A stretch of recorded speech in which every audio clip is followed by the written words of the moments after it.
In this video, I'm going to show you how to upload your own fonts using the Design Studio, as well as how to create and edit your own fonts, which can be used in the Design Studio for the fonts that you're uploading into the Design Studio, as well as if you're creating your own designs outside of the Design Studio. So in the Design Studio, you'll see you have the option right here to choose your font. And you can also choose to upload your own font. If you're uploading a font, it does need to be in the OTF format. So you just want to keep that in mind when you're saving and importing your fonts.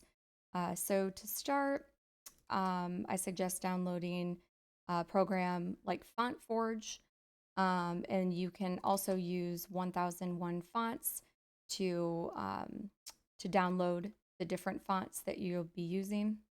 So once you've downloaded the FontForge software, you'll want to open that up, and you'll also have needed to download the fonts from something like 1001 fonts as well.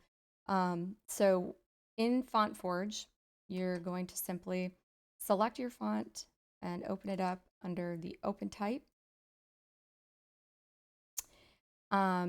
In here, you'll see these are all the fonts that are, all the characters that are available within the font that you've downloaded.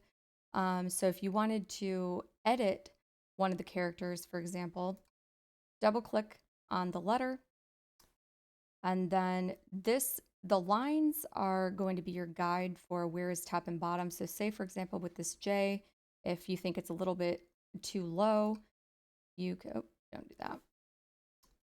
You can highlight a section and then simply click the up arrow to adjust where it's sitting.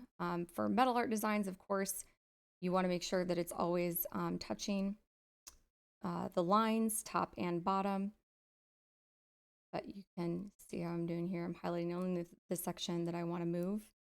I'll show you this again in another example. Let's say with the lowercase j, the bottom is touching here, but you have this, the dot that's floating. So you could simply highlight the section, bump it up, and now you have the dot touching the top line. Similarly, you could also do something like this where you're bumping it down. Excuse me. Undo, Control Z if you highlight the wrong section.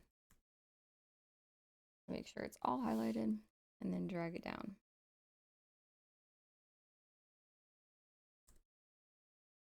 So, and then again, you're going to save it.